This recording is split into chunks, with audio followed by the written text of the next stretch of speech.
잠시 후 3시부터 열리는 국회 본회의에서 한덕수 권한대행의 탄핵소추안이 가결될 경우에는요. 최상목 부총리 겸 기획재정부 장관이 대통령 대행의 대행을 맡는 그야말로 헌정사상 초유의 상황이 또 벌어지게 됩니다. 이에 대한 여야의 셈법도 복잡한데요.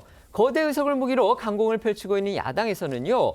비상경 국무회의에서 아주 강하게 반대 입장을 밝힌 것으로 알려진 최 부총리가 한 권한대행 체제보다는 자신들의 여러 정치적 요구를 관철하는 데 유리할 걸로 판단하고 있는 듯하다. 이런 보도들이 나오고 있습니다. 네, 말씀하신 대로 민주당은요, 이 한덕수 대행의 경우에는 이 비상계엄 선포 당시 국무총리로서 관여돼 있기 때문에 이 자신의 신변 안전을 위해서라도 이 대통령 탄핵 심판을 최대한 지연시키려고 이 헌법재판관 임명 요구를 거부하고 있다. 이제 민주당 측에서는 이렇게 의심을 하고 있습니다.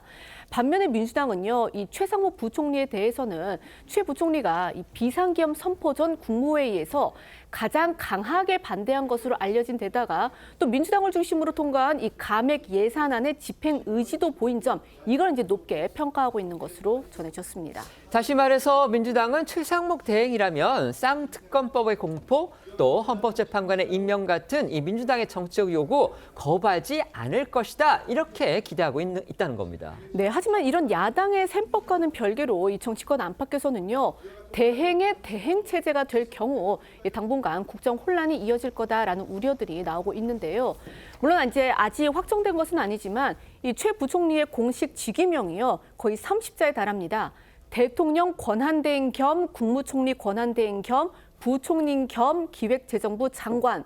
이렇게 정말 역대급 길이가 될 것으로 보이는 가운데 이 긴 직위명만큼이나 1인 3역에 따른 부담도 가중될 수밖에 없기 때문입니다. 무슨 이야기냐면 이 국무총리실 같은 경우에는 그나마 이 외교 분야까지 포함한 이 국무조정 기능을 원래 갖고 있지만 기획재정부는 전 부처와 연결되는 접점이 사실상 예산실 정도뿐이기 때문에 당장 외교와 국방, 안보 분야까지 컨트롤이 쉽지 않아서 국정 운영에 차질이 불가피할 거다 이런 예상들이 나올 수밖에 없습니다. 관련해 오늘 최 부총리는요. 우리 경제와 민생은 대행의 대행을 감당할 수 없다면서 이 한덕수 대행에 대한 탄핵소추 재고를 호소했습니다. 들어보시겠습니다. 국가적 비상 상황 속에서 살얼음판을 걷고 있는 우리 경제와 민생은 권한대행의 권한대행이라는 정치적 불확실성 확대를 감당할 수 없습니다. 권한대행 체제에서 겨우 안정된 경제 시스템과 대외 시인도가 또다시 흔들려서는 안 됩니다. 여야 정치권에 간곡히 호소합니다. 한덕수 대통령 권한대행 국무총리에 대한 탄핵 소추를 재고해 주시기 바랍니다.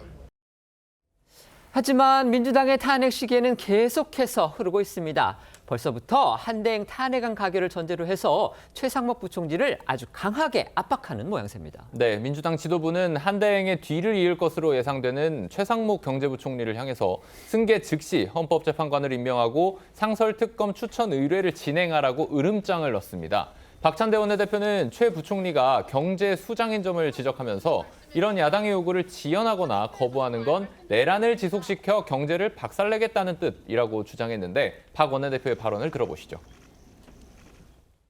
최상목 경제부총리에게도 촉구합니다. 한덕수 총리가 탄핵되고 대통령 권한을 대행하게 되는 즉시 국회 몫이 헌법재판관을 임명하고 상설특검 추천 의뢰를 진행하십시오. 내란 특검법과 김건희 특검법 공포도 즉각 진행하길 바랍니다. 지체하거나 거부하는 것은 헌법과 법률을 위반하는 것입니다. 내란을 지속시켜 경제를 박살내겠다는 뜻입니다.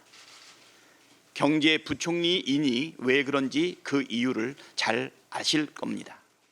네, 이 변호사이자 TBS 교통방송에서 이 시사 프로를 진행하기도 했던 조국혁신당의 신장식 의원이요. 이 한대행 탄핵 소추의 재고를 호소한 최상목 부총리를 향해서 이 험한 말을 쏟아낸 겁니다. 신 의원은 이 관련 기사를 본인 SNS에 링크를 한 다음에 너도 탄핵이다. 번호표 뽑고 기다려라. 한 명씩 하기 번거로우니 다음에는 내란 국무회의 참여 11명 한꺼번에 해두겠다. 이렇게 위협했습니다. 신의원이 엄포를 놓은 국무위원 릴레이 탄핵 얘기, 이건 민주당 안에서도 나오고 있는데요. 실제로 최상목 부총리가 대행의 대행 자리에 오른다고 해도 만에 하나 민주당이 요구하고 있는 이 쌍특감법 공포, 그다음에 헌법재판관 임명, 여기에 응할지는 아직 알 수가 없습니다. 이 야권발 국무위원 연쇄 탄핵, 그로 인한 국무회의 붕괴, 또 국정 파탄, 여기에 대한 우려가 나올 수밖에 없는 상황입니다. 한덕수 대행이 여야 합의 없는 헌법재판관은 임명할 수 없다는 방침을 국민 앞에서 공언을 한 만큼 최상목 부총리가 권한대행을 맡더라도 전임자이자 행정부 내의 상관인 한 대행의 결정을 뒤집기는 쉽지 않을 거란 관측이 나옵니다. 이 때문에 민주당 내부에서는 최상목 부총리가 대통령 대행이 돼서도 이 헌법재판관을 지명하지 않는다면 다음 스텝으로 연쇄 국무위원 탄핵을 불사하겠다는 취지의 발언들이 나오고 있습니다. 앞서 노종면 민주당 원내대변인은 국무위원 5명을 더 탄핵하면 국무회의가 안건을 의결하지 못한다. 국무회의가 안 돌아가면 지금 올라가 있는 법안들은 자동 발효될 것이다 라고 주장한 바가 있고요. 오늘 장경태 의원도 그런 상황이 온다면 여러 명의 국무위원을 함께 탄핵해야 된다고 주장했는데 목소리를 들어보시죠. 최상원 부총리가 만약에 헌정질서를 저는 그럴 리 없고 내란 공범이 되지 않길 바라지만 만약 된다면 저는 이제 뭐 여러 명의 국무위원을 함께 탄핵시켜야 된다고 봅니다. 사실상 내각 총사퇴에 준하는 상황이 되는 거고요. 국무회의가 붕괴되기 때문에 사실상 여러 국정 운영이 좀 더 그러니까 뭐 이 대통령 권한대행이 누가 되더라도 여러 권한을 적극적으로 행사하긴 또 극단적으로 행사하긴 어렵겠죠. 이렇게 야당이 릴레이 탄핵을 거론하면서 연일 강공을 펼치는 이유는요. 이 국회 임명 동의까지 마친 헌법재판관 3명이 임명되지 않은 상황에서 문형배, 이미선 두 헌법재판관은 내년 4월에 퇴임을 앞두고 있습니다. 정확히는 내년 4월 18일 퇴임을 하는데 그때 헌재가 4인 재판관 체제로 전락을 해서 윤석열 대통령 탄핵 심판이 아예 불가능할 거다라는 위기감 때문인 것으로 보이는데요. 하지만 이제 말씀드린 것처럼 민주당 일각에서는 물론 뭐 국무위원을 탄핵을 해가지고 뭐 전원이 직무가 정지가 되면 국무회의에서 안건 의결이 불가능해져서 결국 정부 이송 법안이 자동 공포된다, 이제 자동 확정된다 이런 주장이긴 하지만 이 경우도 역풍도 만만치 않고 또 실제 헌법적으로 이 법안의 자동 발효가 인정될지 이걸 놓고서도 이견이 나올 수 있기 때문에 이 야당 안에서도 릴레이 탄핵은 정말 최후의 카드로 언급되고 있는 것으로 전해졌습니다. 물론 가정 상황이기는 합니다. 이제 뭐 이따가 표결을 해봐야 되겠지만 한덕수 대통령 직무대행이 만에 하나 탄핵 소추가 되고 결국 그래서 직무를 정지당하게 되면 최상목 경제부총리가 그 대행의 대행을 맡게 됩니다. 그렇다면 지금 아까 박찬대 민주당 원내대표의 저희가 녹취 전해드렸지만 박찬대 원내대표는 당장 최상목 부총리가 대행을 맡게 될 경우에 두 가지 요구하고 있습니다. 그러니까 이른바 쌍특검 바로 공포해야 된다는 거고요. 3가지군요. 헌법재판관 당장 임명해야 되고요. 그다음에 내란 상설특검을 관해서 후보 추천 의뢰를 당장 진행해야 된다. 지금 이렇게 요구를 하고 있습니다. 어떻게 보면 그렇게 되면 이게 뭐 행정부의 이른바 이제 임시 대행이긴 하지만 행정부의 총수가 되는 건데 행정부 측에 전혀 재량을 주지 않고 야당 시키는 대로 다 해야 된다 그러면 야당이 사실상 정부를 맡게 되는 겁니다. 엄연히 대통령은 윤석열 대통령이 지금 직무집행 정지 상태에 있긴 하지만 국민은 윤석열 대통령 정부한테 행정권을 줬는데 이 얘기대로 된다면 결국 그 선거에 투표를 받지 않은 야당이 물론 국회에서는 원내 다수당을 갖고 있어서 입법권을 장악하고 있지만 행정권까지 장악하게 된다. 이런 비판적인 지적도 가능하게 됩니다. 어쨌든지 간에 이런 것을 뭐 모를 리 없는 민주당인데 최상목 대통령 대행이 될 경우에 결국 야당은 지금 자신들이 요구하는 헌법재판관 임명 곧바로 진행하라 이렇게 지금 요구를 하고 있는 겁니다. 최대행이 된다면 어떻게 할 걸로 보십니까? 일단 최상목 부총리는 정치인도 아니고 법조인도 아니죠. 그 모든 것을 경제를 우선적으로 생각하는 정통 경제관료 출신입니다. 조금 전에도 국무회의, 임시국무회의 마치고 계속 경제 문제를 걱정을 했지 않습니까? 해외 신인도가 떨어지고 있고 이런 문제. 그래서 본인이 예를 들어서 이 헌법재판관들을 임명을 해버리면 그걸로 모든 것이 끝나고 되풀이가 되지 않는다. 그게 확신이 서면은 그렇게 할 수도 있어요. 그 다음에 교육부총리로 가고 이렇게 하는 걸 끊기 위해서 그렇게 할 수도 있는데 한 번 더 생각할 겁니다. 이게 이걸로 끝나는 게 아니고 좀 전에 말씀하셨다시피 상설특검도 절차를 밟으라고 할 것이고 그다음에 김건희 여사 특검법 또 그 소위 말하는 내란 특검법 이것도 거부권을 행사하지 말라고 압력을 넣을 것이고 그리고 그 전에 거부권을 한덕수 대행이 행사를 했던 양곡법을 비롯해서 6개 법안도 다시 아마 또 발의해서 올릴 거예요. 그러면 그걸 그대로 다 계속 해야 되는 겁니다. 앞으로는. 그 말씀하신 대로 이것은 민주당이 사실상 행정을 관할을 하는 이런 상황이 되기 때문에 이 첫 단계부터 저는 그 거절을 하리라고 봅니다. 네, 우리 서영준 대변인께는 이 부분 여쭤볼게요. 아까 저희가 장경태 전 최고위원, 지금은 이제 최고위원이 아니시죠?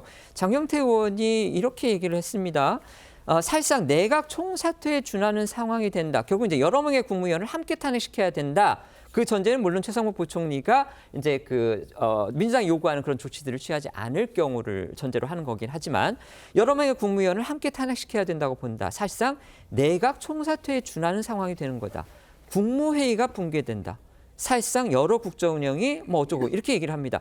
이게 국무위원 어쨌든 대한민국의 국회의원이시잖아요. 네. 그런데 이렇게 국무회의 붕괴, 내각 총사퇴 이런 얘기를 적어도 제가 보기에는 너무 좀 쉽게 생각하시는 거 아닌가 하는 그런 우려 섞인 생각이 좀 듭니다. 민주당 안에서 정말 이렇게 국무위원 연쇄 탄핵 카드 현실화할 수 있는 그런 카드라고 보고 있는 겁니까? 그러니까 뭐 이거는 이제 가정을 전제로 한 정치적 압박이지요. 그러니까 정치적 메시지를 통해서 압박을 하는 것인데 그럼 압박조차 하지 말아라. 라는 것들은 또 정치인으로서의 표현의 자유를 뭐 훼손할 부분도 있는 것이고요. 그거는 판단하면 되는 것입니다.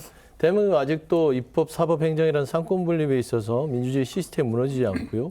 최근에 그거를 행정부가 무력을 사용해서 입법부를 형이화시키려고 했던 그런 부분으로 지금 내란의 사태로 소용돌이에 있는 것입니다. 그런 차원에서 행정부의 권한대행이든 대행의 대응은 없어요. 그냥 권한대행이죠. 대행이 없어지면. 그 권한대행들이 나라를 안정화시키는 게 무엇이 급선무인지. 입법부는 입법부의 일을 할 겁니다. 법률에 위반되는 일을 입법부가 한다면 그건 법률에 저촉이 돼서 처리를 받겠죠. 사법적 처리. 탄핵이라는 것도 법률적인 차원에서 있는 것이고요. 그럼 행정부는 거기에 대해서 권한대행이 한도에서 행사할 수 있는 권한 행사하면 돼요. 양곡법을 한덕수 권한대행이 했듯이 거부권을 행사하고 헌법의 의무인 국회가 추천한 3명의 재판관을 임명하고 뭐 특검법에 대해서 고민이 된다면 국회 여야와 합의해서 하나는 되고 하나는 안 된다. 나머지 둘 다 지금은 아닌 것 같다. 라고 입장을 표명하면 되는 것인데 이런 식으로 비겁하게 그냥 나는 모르니까 사실상 거부권을 내서 대행의 대행을 뽑는다는 식의 이런 혼란을 초래하는 거. 그런 자체가 더 행정부의 어떤 권한과 책임을 다하지 않는 게 아닌가. 그런 측면에서의 어떤 각 의원들의 상상과 가정에 인한 정치적 압박 수사라고 보면 될 것 같습니다. 네.